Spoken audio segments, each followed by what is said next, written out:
സകല ജാഗ്രതയോടും കൂടെ നിന്റെ ഹൃദയത്തെ കാത്തുകൊള്ളുക. ജീവന്റെ ഉദ്ഭവം അതിൽ നിന്നല്ലോ ആകുന്നത്. സദൃശ്യവാക്യങ്ങൾ 4:23.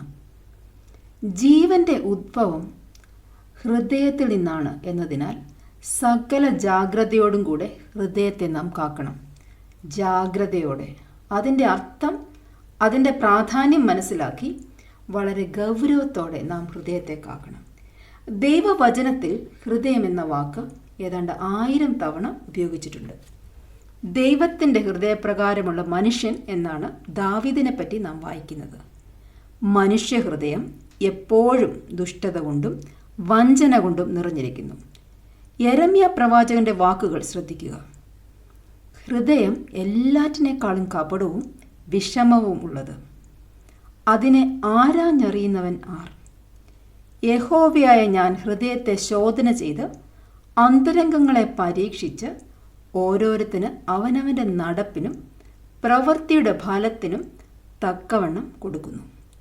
മനുഷ്യൻ പുറമേയുള്ളത് നോക്കുന്നു, ദൈവം ഹൃദയങ്ങളെ നോക്കുന്നു. ദൈവത്തെ ഭയപ്പെടുവാൻ തക്കവണ്ണം ഏകാഗ്രമായ ഒരു ഹൃദയം നമുക്ക് ആവശ്യമാണ്. ഹൃദയവിശുദ്ധിയുള്ളവർ ദൈവത്തെ കാണും. അവിശ്വാസമുള്ള ഹൃദയം ദൈവിക അത്ഭുതങ്ങൾ കാണുന്നതിനുള്ള ഏക തടസ്സമാണ്.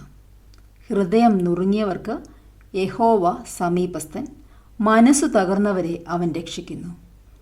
തകർന്നും നുറുങ്ങിയും ഇരിക്കുന്ന ഹൃദയം യഹോവയ്ക്ക് എപ്പോഴും പ്രസാദം. ദൈവവചനം വായുടെ വക്രത നീക്കിക്കളയുവാൻ നമ്മോട് കൽപ്പിക്കുന്നു. ഹൃദയം നിറഞ്ഞു കവിയുന്നത് വായ പ്രസ്താവിക്കുന്നു.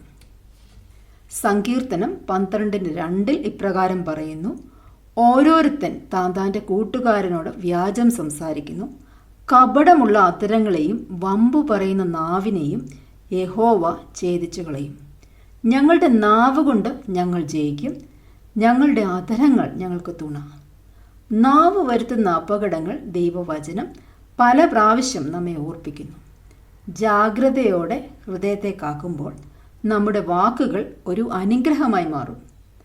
എങ്ങനെയാണ് നിങ്ങളുടെ ഹൃദയം? ജാഗ്രതയോടെ അതിനെ നാം കാക്കാറുണ്ടോ? നമ്മുടെ വാക്കുകൾ കൃപയോടുകൂടിയതാണോ?